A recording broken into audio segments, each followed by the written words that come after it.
దెందులూరు నియోజకవర్గం ఒట్లూరులో జరిగినటువంటి అయితే చింతమనేని దౌర్జన్యానికి సంబంధించి కూడా 3 టౌన్ పోలీస్ స్టేషన్లో కూడా వైఎస్ఆర్సీపీకి సంబంధించినటువంటి శ్రేణులు కూడా ఫిర్యాదు చేస్తున్నారు. రాత్రికి సంబంధించి దాడి జరిగినట్టు వారు కూడా ఇక్కడ వచ్చి కంప్లైంట్ చేస్తున్నారు. వీరితో మాట్లాడదాం. సార్ చెప్పండి, మీరు ప్రత్యేకంగా రాత్రి హత్యాయత్నం చేశారు అని చెప్పని చూసిగా చింతమనేని గారు కూడా అంటుంది. ఏం చూస్తారు, రాత్రి హత్యాయత్నం చేసే సిచ్యువేషన్ ఉందా ఏంటి? చేసినవి లేదండి. ప్రస్తుతానికి మా కారు అడ్డం ఉందని చెప్పి వచ్చిన నమ్మనా బూతులు తిట్టి మా అమ్మని దృష్టిగా అసలు ఆ బూతులు అనేది అట్లాంటి బూతులు తిట్టకూడదు కదండి. ఆ బూతులు తిట్టారు. మేమైతే అట్లాంటివి ఏం చేయలేదండి. ఇంకా మా వాళ్ళని అందరినీ ఎంబడబడి కర్ర వేసుకుని స్టిక్ ఏదో పట్టుకుని కొట్టి రకరకాలుగా ఆయన చేశారు తప్ప మేమైతే ఏం చేయలేదండి. మేము ప్రతిదానికి సర్దుకునే వెళ్ళాం. పెద్దోళ్ళు లేకుండా వాళ్ళని కూడా కొట్టారు. నన్ను అమ్మ నా బూతులు అసలు ఆ బూతులు ఏంటి అలా అట్లా తిడతాం అనేది చాలా దురదృష్టకరం అనేది. దీన్ని పోలీసు వారు కానీ గవర్నమెంట్ వారు కానీ అందరూ దీన్ని ఖండించి దయించి మమ్మల్ని మాకు ఏమంటే భయం వేస్తుంది.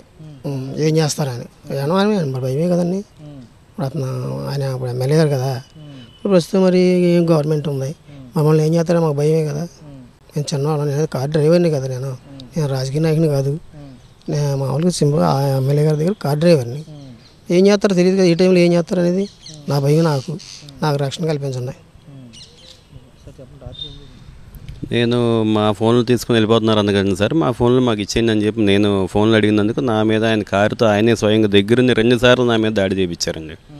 2 సార్లు మళ్ళీ మా వాళ్ళు వచ్చి అక్కడ పెళ్లికి వచ్చిన వాళ్ళు కూడా నన్ను వచ్చి పక్కకు లాగి నన్ను కాపాడారండి వాళ్ళు. ఇంత దారుణమైన ప్రవర్తన ఆయన నుంచి నేనైతే ఎక్స్పెక్ట్ చేయలేదు ఇంతవరకు.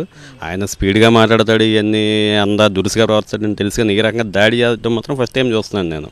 అసలు ఆయన మాట్లాడిన మాటలు అవన్నీ కూడా ఆల్రెడీ నిన్న మీరు చూశారు. నిన్న ఆయన మాత్రం మా ఫోన్లు మా మొబైల్స్ మాకు ఇచ్చేయమన్నందుకు 2 సార్లు దాడి చేశాడండి నా మీద ఆయన. దాడి మరి నేను చచ్చిపోతే ఏంటండి రాత్రి, నాకు చిన్నపిల్లలండి, ఓ బాబుకి 6 ఏళ్ళు, పాపకి 3 ఏళ్ళు, 2 ఏళ్ళండి పాపకి. నేను నిన్న ఆయన చేసిన దాడి నుంచి చనిపోతే ఎవరండి నా కుటుంబానికి బాధ్యత? అంత చూస్తా అనుకుంటాను. వెళ్ళాడండి ఆయన. వెళ్ళేటప్పుడు కూడా ఫోన్లు ఇమ్మన్నందుకు వాళ్ళని ఎందుకు కొడుతున్నారని పెద్దవాళ్ళని వయసు కన్నా గౌరవం వాళ్ళని అడిగినందుకు ఎవరంటే వాళ్ళని కొడతాం. నేనైతే చచ్చిపోయాను అనుకున్నానండి. ఒకసారి కారుతో గుద్దారు, రెండోసారి ఏమో ఆయన కారుతో గుద్ది తీసుకెళ్ళి ఆయన 2వ కారుకి మధ్యలో పెట్టి నొక్కారండి నన్ను. అసలు ఆయన దగ్గరికి వెళ్తా కూడా భయం వేసింది మాకు. నిన్న ఆయన అలాంటి సిచ్యువేషన్లో ఉన్నాడు. ఆయన రాడ్ ఒకటి పట్టుకుని ఎవరు వస్తే అలా కొట్టాడు, 6-7 కొట్టాడండి ఆయన. అది ఆయన ఇప్పటికైనా ప్రమాదం ఆయనతో. మనకి అధికారంలో లేనప్పుడే ఆయన అలా ఉన్నాడు. వచ్చిందంటే ఆయన బతకనిస్తాడండి మమ్మల్ని. ఆల్రెడీ మా ఇంటి మీద దాడి చేశాడు నిన్న 2వసారి. ఈసారి ఏం చేస్తాడో తెలియదు. నాకు, నా ఫ్యామిలీకి, నాకు, నా కుటుంబానికి, నాకు ఆయన నుంచి సెక్యూరిటీ కావాలండి. ప్రాణహాని ఉంది ఆయన నుంచి నాకైతే. అదండి, అది కోరుకుంటున్నాం. అదే కంప్లైంట్ ఇవ్వడానికి వచ్చామండి. ఇప్పుడు ప్రధానంగా చూస్తే కనుక వీరంతా కూడా ఒకటే స్పష్టంగా ఉంటుంది. రాత్రి జరిగినటువంటి ఉదంతం ఏదైతుందో తమకు సంబంధించి చూస్తే కనుక అమ్మాయి దౌర్జన్యంగా దాడి చేయడం కాకుండా ప్రాణహాని, తమకు సంబంధించి ప్రాణహాని కూడా ఉంది. తమకు రక్షణ కల్పించాలని చెప్పి వీరు కూడా కోరుకున్న పరిస్థితి కూడా కనపడుతుంది. విజయ్ కుమార్ రాజు, సాక్షి, ఏలూరు నుంచి.